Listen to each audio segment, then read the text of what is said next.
welcome back for another episode of Dollar Bin Digging. This is the video and article that I do for comicbookinvest.com, where I talk about those books you can still probably find tucked away in those cheap boxes, those dollar bins, those discount boxes, whether you're doing your shopping at your LCS, flea markets, yard sales, Books A Million, wherever you're finding your cheap comics. These are some things you can probably find based off of some of the recent news, rumors, things going on in the actual comics, things going on in television shows, etc.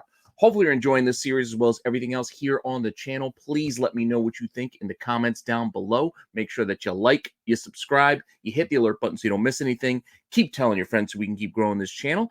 And if you want to see what books I got for you this week, just hang on for a few seconds after the intro, and I will be right back.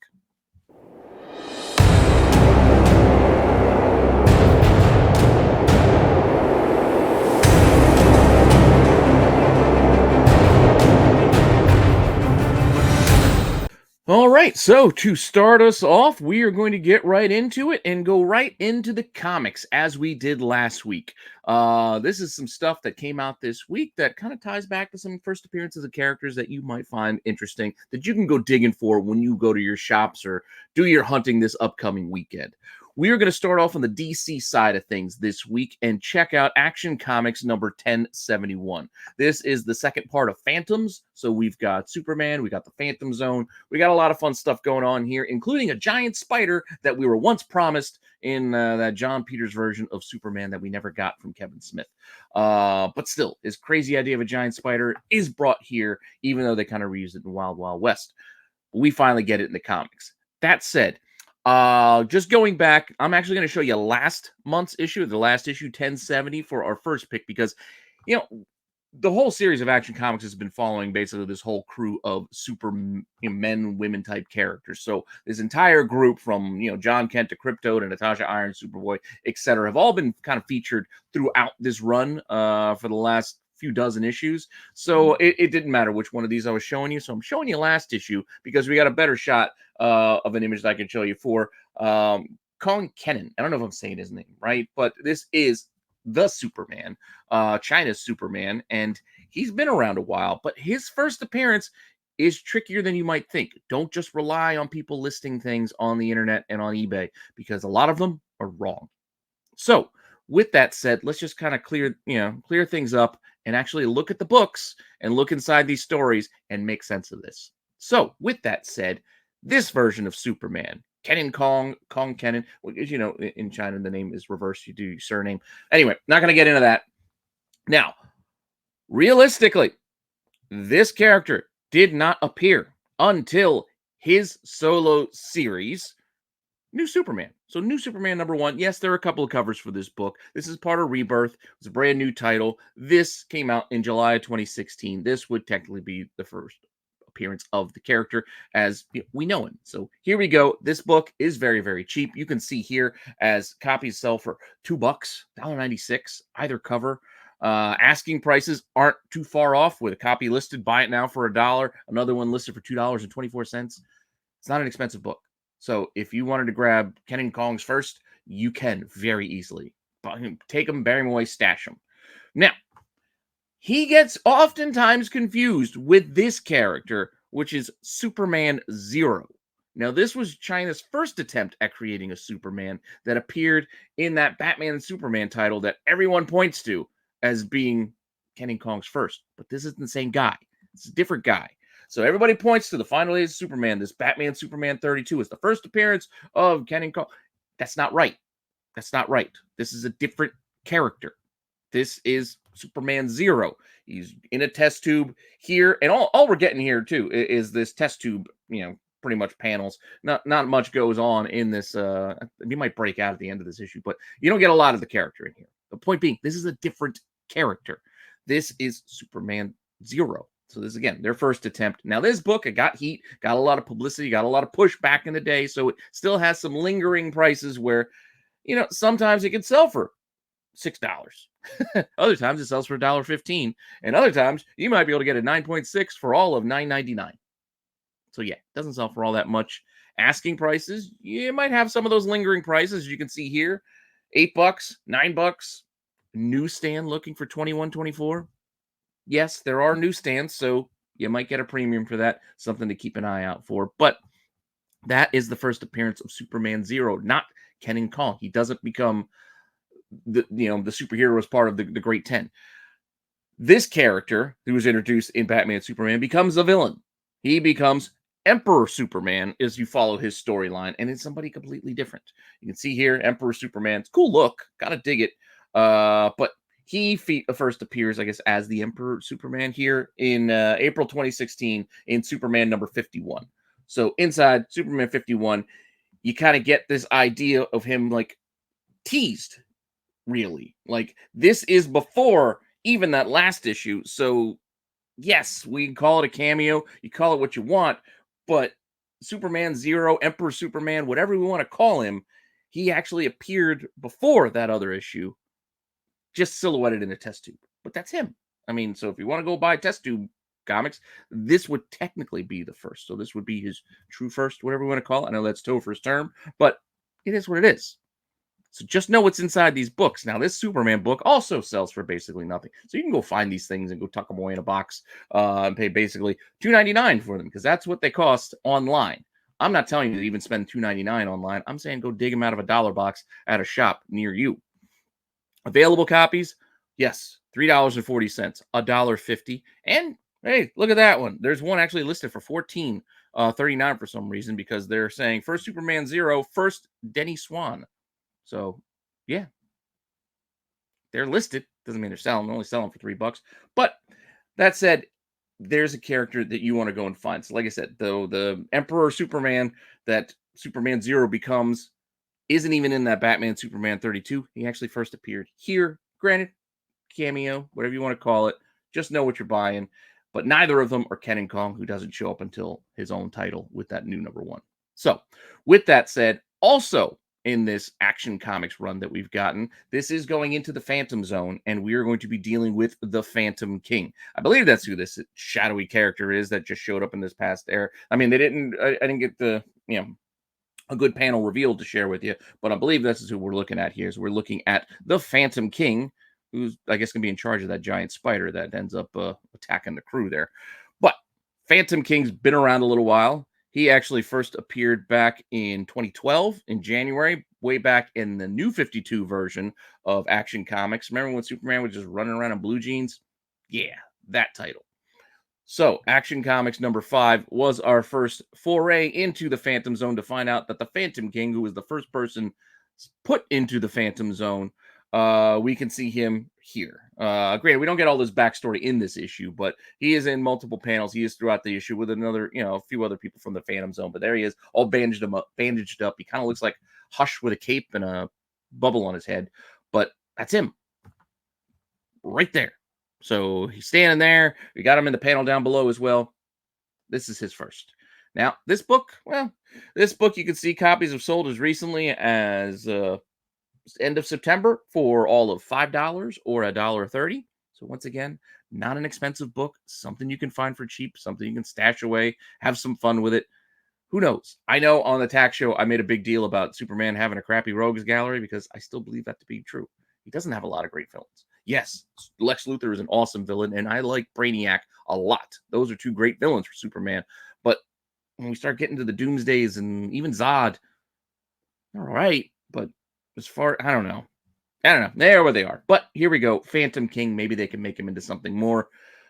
Copies listed are looking for all of $2.32 or $4. Or if you can find one of those tough to find newsstands, somebody's asking $25 for one of those. So once again, newsstands in this modern era command a premium. So if you find one, especially one that's on a first appearance of some kind, stash it away because it's probably worth it. You might be able to get a couple extra bucks. That said, that's enough for DC this week. Didn't want to go into any of the new Batman books. We decided to go here with Action instead. But I'm going to go shift on over to Marvel for a couple of titles now. First up, Mystique. So Mystique #1, From the Ashes, another new X title, another new X-Men series. Following Mystique. Interesting take on the character. And some interesting references inside this book, including our boy here. I think we've talked about him before, Maverick. Yeah, Maverick, part of Logan's Team 7 from way back in the day. You even see Sabretooth. So Mystique ties back into those guys and their past histories as well, so it's not a surprise to see these guys playing it out in her title. It's fine. You get a little bit of the espionage and all that kind of Black Ops type stuff. Cool. Maverick, here we go. His first appearance goes back to that 90s era Jim Lee X-Men title. You know the one. Issue 5, second appearance of Omega Red. So you got Omega Red, right there on the cover, fighting Logan. But inside the guts of this book, back in December 1991, is when you got introduced to Maverick, who was part of their crew, as you see here in this flashback playing out inside of Logan's mind as he's fighting Omega Red here. So Maverick always had that cool look with that cool mask. I mean, Logan kind of stole a little bit of that design for his costume, but there he is, right there. So there's Maverick's first. This is a book. This whole X-Men run was not lightly printed, as you know. I mean, X-Men 1 is the highest printed book of all time. I mean, it was 8 million copies. So don't think by issue 5 it dropped off all that far. There are probably multiple millions of these out there. Probably 2, maybe 2 million. I don't know. I don't remember the print run for these, but by this time, I wouldn't be surprised there's over 1 million. So X-Men number 5, $4, $6.50 are some recent sales. So yeah, you might get a couple of bucks more than your dollar investment. Copies listed are looking for 10 to 18. So again, it's a classic. It's a great cover. I'm a big fan of this era of Jim Lee's art of the time. I love this stuff. I grab it anytime I find them, just because. But here's a reason to, because it's the first appearance of the Maverick. Or Maverick, I should say, the Maverick. All right. In addition to that, we also get reference to her son. If you guys don't remember, Raven Darkholme, Mystique, had a son, not just Nightcrawler, with Sabretooth. And that kid ended up being Graydon Creed, who is deceased in the current timeline of things. But, it's comic books. They always come back. So, who knows? Who knows? I wouldn't be surprised to see him come back in some fashion, especially with Mystique having her own title. It seems like a thing that they would probably end up doing. But he was a human. He was not a mutant. So born of 2 mutants, but did not have any mutant powers himself. He ended up being all anti-mutant, this, that, and the other. This is him here. Again, the big shot, big head. Graydon Creed deceased. Like I said, he's been deceased a while in the MCU. But he did appear way back, also back in those 90s, but over in Uncanny, and that was actually Uncanny X-Men 299, so 299 back in February 1993. I wasn't a big fan of this run. It was after like Jim Lee and I always say Wills Portatio, when they finished up. I just wasn't a huge fan of like the Kubert run, and I don't know. In that kind of era afterwards, and some of the other follow-ups we had with, I actually even think Dan Panosian worked on this stuff, and I'm loving his stuff today. But the era of the time when everybody was just trying to mimic what Jim Lee had done before, it just wasn't as good. So they just needed to be allowed to do their own thing, and they really weren't, which kind of sucks. But hey, it is what it is. That said, inside 2099, I think it was like during like a TV show appearance. I don't have the guts of the book handy here. Let me take a look to see if I got that for you. So yeah, inside the guts of this book, we have basically Graydon Creed just showing up on the television screen as part of a TV show that they were doing. They had Senator Kelly, you had Charles Xavier, and then Creed shows up as kind of like a ambush type style TV shows we used to have back in the day. Remember how they used to do talk shows back then? But there he was. So his first appearance, he's kind of a lame one, but he is an interesting character. And like I said, I wouldn't be surprised if they end up bringing him back again. But this book is also very, very cheap, so it doesn't matter if you go and invest. Just don't invest heavily into it, obviously. But if you find it, copies sell for $2, $4. Best offer on $1.99. Like literally, $1.99 was too much. Somebody made an offer and got it for less than that. Listing prices, well, copies are listed for auctions starting at 99 cents. There's a buy it now for $2. That is, again, accepting best offers on a high grade copy. Or you can go with a free shipping version for all of $9.53. Considering the cost of shipping these days, these books are basically nothing. Like, it is what it is. But if you go dig at your shops in person, you find this stuff, you flip it through a box, you see it. Hey, doesn't hurt to just put it in your pile and just stick it in a box and see what happens. See what happens one day.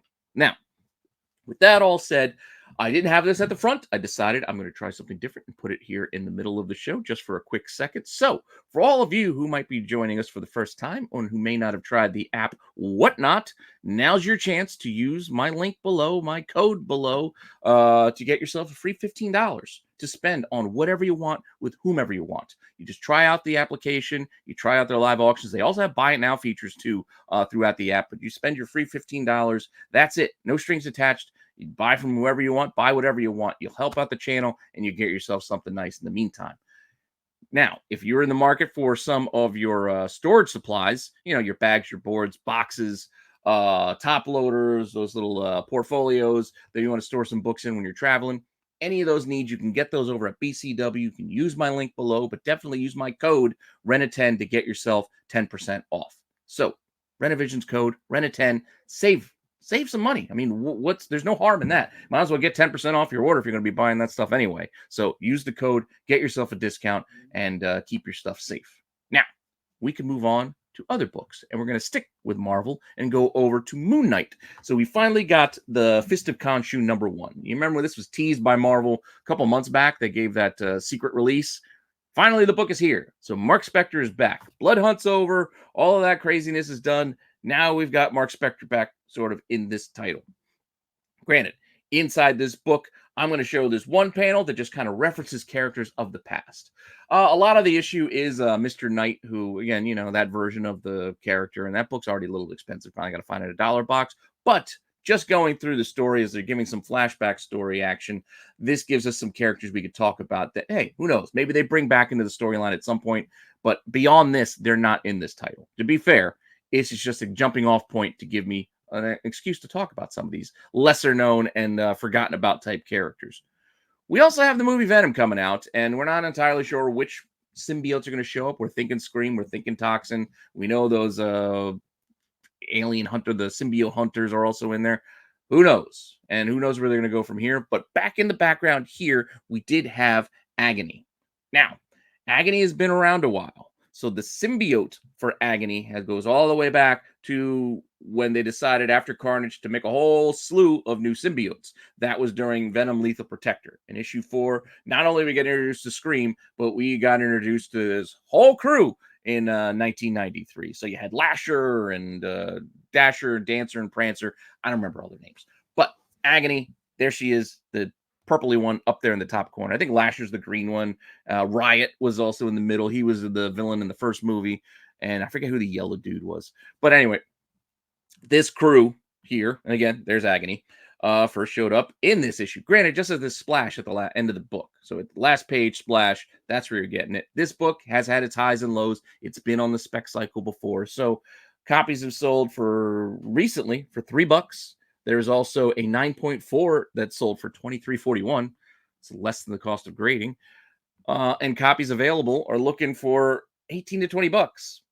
Again, I think that's just because of the Venom movies. Kind of has the things kind of pushing up. But yeah, copies could be all over the place, but keep digging. There's plenty of these. Venom was very popular at the time, and they printed a lot of these. This miniseries of his, there were a lot.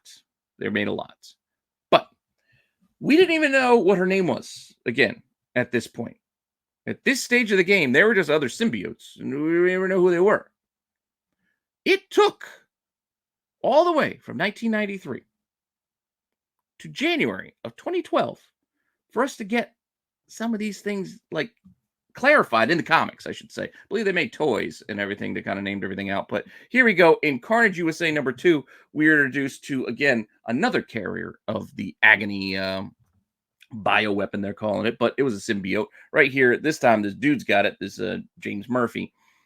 He's got Agony, and the whole military crew's got all the other ones, the Lashers and Riots, etc. But this book, different version, different holder of the symbiote came out. And this one, go ahead and dig for it. It's a fun little series. $12 copy sold for recently, and copies available. There weren't a lot listed, but also looking for about $13. So if you can find any of the Carnage USA books for $1 or cheap or in a cheap box, I'd say pick them up because it's probably worth it. But all that said, those other holders aside, the current holder of the Agony symbiote, Gemma Shin, I guess that's how you would pronounce it. I think it's Gemma, like Peggy Bundy from Sons of Anarchy.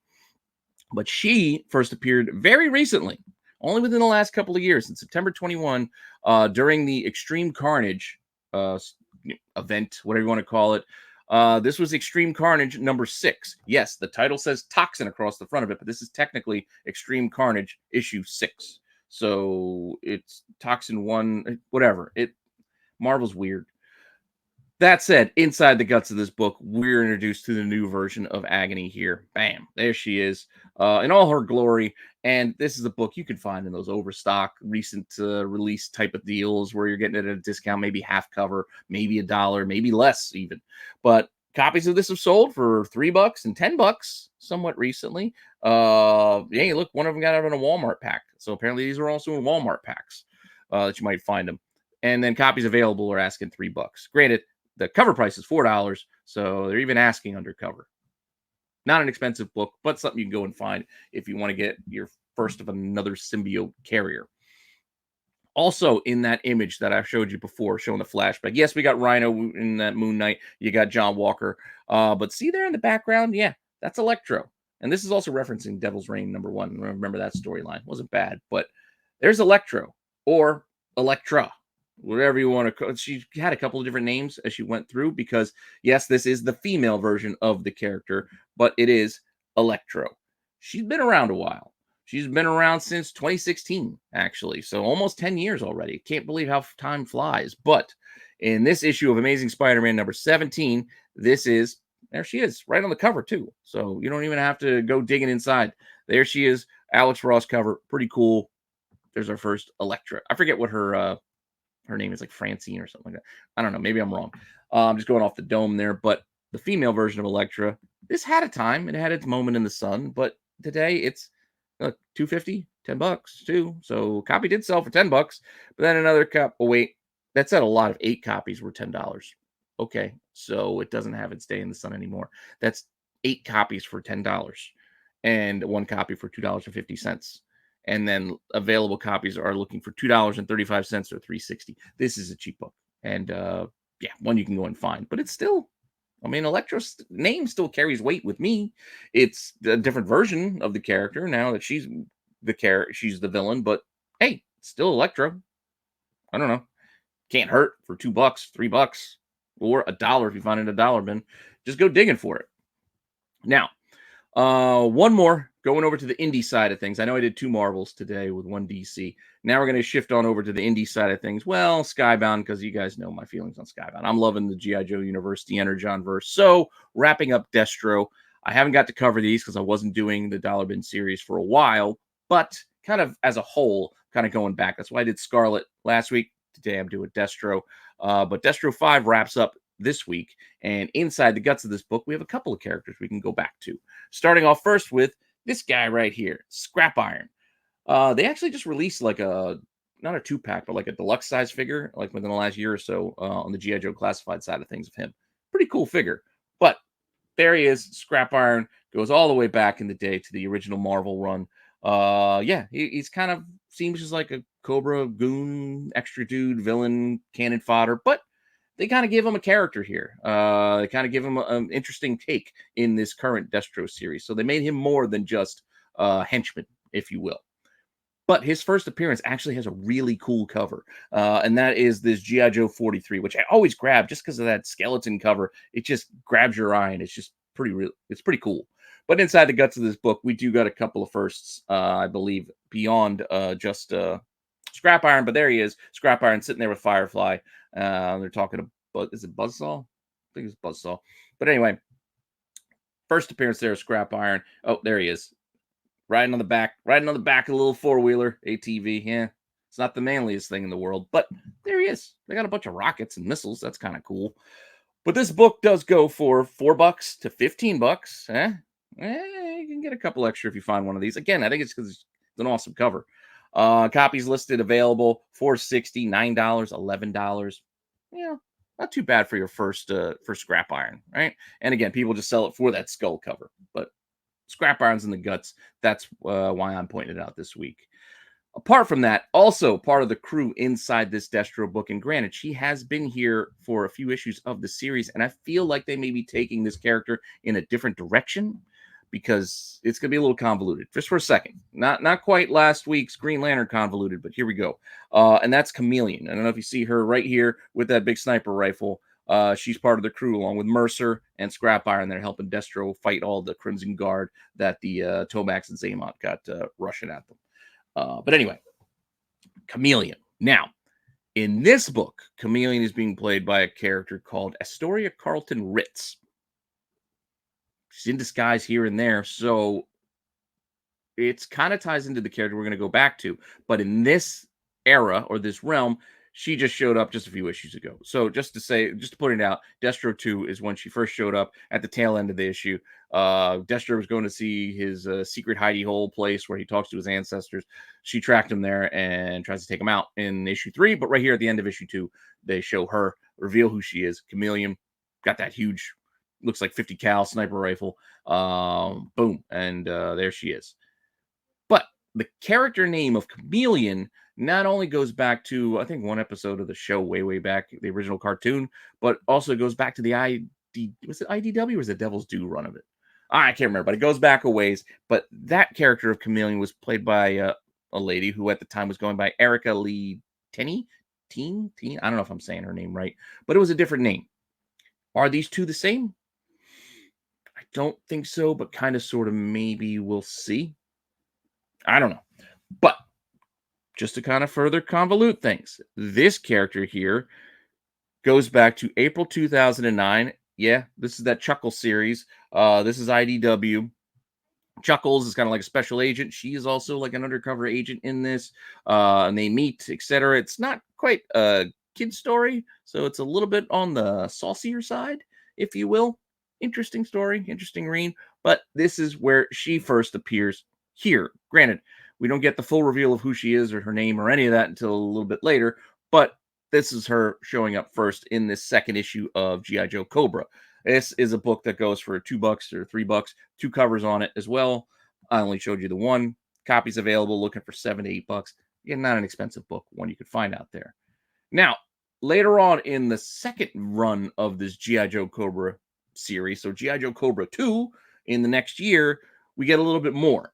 And here we get to see her reveal her name as Chameleon to Chuckles, as she's, I think, she finds him in a little jail cell here, and she's kind of all ninja'd up, ninja style.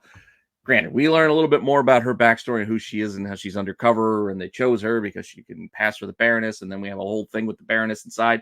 That comes into play a little bit later with my theory, because I don't know what they might be doing with her, but we'll see.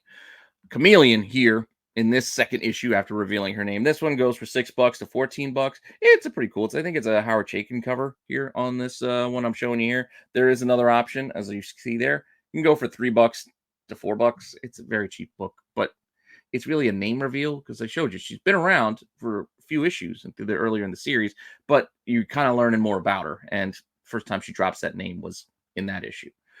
But I don't know where they're going with this character. I don't know if these two characters are the same, if they're going to kind of meld them together, they're going to do a different take on it, or if they're going to make this Chameleon version end up being the Energon Universe's Baroness.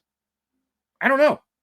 Because at the end of the Destro series, not to spoil things, her and Destro start going at it. And in the cartoons and stuff, like Destro and Baroness always had a thing going. So I don't know where we're going with this title and with this idea and this character. But also, in this storyline, like I said, they picked Chameleon because she was a good double for Baroness, and they even ran into each other. So I don't know what they're doing, to be fair. Don't know what they're doing, but I showed you a bunch of books that you can go find that could tie into things that they might go forward with, they might not. It's just kind of fun things for you to go and dig out. Now, with that said, we've got one more thing to cover, and that is our television shows. And we are sticking with the same show that we did last week, and we are sticking with the Penguin because we have more to talk about with the Penguin. This is still probably the best thing that's on TV right now, in my opinion. Can't wait for each episode to drop. But in this episode, last time we got Bliss, and that wasn't really a character that we can really tie to. In this episode, we are introduced to a character that we can go back and tie into the comics, and that is Magpie here.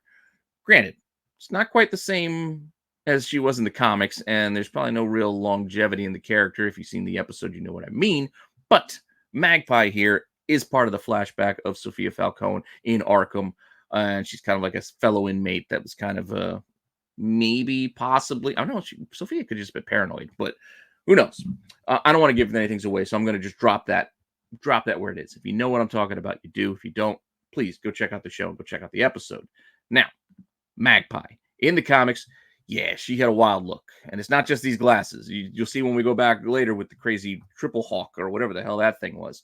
But Magpie goes back to August of 1986, and there are two issues that could kind of contend. Most point towards the Man of Steel, issue 3 being her first appearance. There she is with her weird mohawk and flock of seagulls things going off on the side, right there on that cover.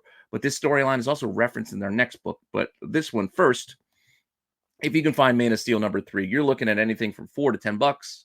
Not too bad. It's seeing a little bit more action because of the character's name being dropped and her showing up in the show. So more people started looking at this, but still, it's still pretty cheap. $6 to $8, $9, whatever. It's under 10. If you find one for $1, okay, you found a little treasure. Not a huge treasure, not a huge score. You're not going to get rich, but it's still kind of a fun thing to find. Now, also in August of 1986, I believe even on the same release date. So that's why I said it's kind of tricky. We also got introduced to her here in the regular issue of Batman in issue 401. Now, I think they reference in 401 that encounter from Man of Steel. So I guess technically Man of Steel happened first. So just look for both. Just keep an eye for both. Doesn't really matter.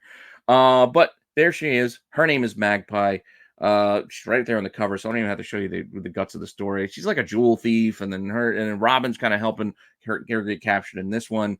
But this book, 401, before year one, $4, $7, best offer on $9. It's kind of in the same price range as Man of Steel, so neither is really the clear winner. Just grab what you find. Copies available for $3, $5, $10. It's not an expensive book. It's a very minor character that really doesn't have any legs to stand on based off of that show appearance. And I also doubt that we're going to get a huge push for her in the comics, but it's still a fun character and a fun first that you can go back and find for cheap and stick in a box till the next time her name gets dropped or something like that. I don't know. Sometimes it's just fun to hunt for books, and it's fun to collect, and it's fun to read. So I encourage you all to read your books, because this is how you get to find out all this fun stuff about these characters. But with that all said, I want to thank you for stopping by and checking this out. I want to thank you for supporting the channel. Please check out the links I referenced in the middle of the show to try out Whatnot and your BCWs, because, hey, I'm here trying to get you guys some extra money and some discounts. So if you're already in the market, just use them. If not, no harm, no foul. You don't have to. I'm not going to do the hard sell on you. But with that all said, I want to thank you for the support again, and I'll see you all soon with some more content. All right.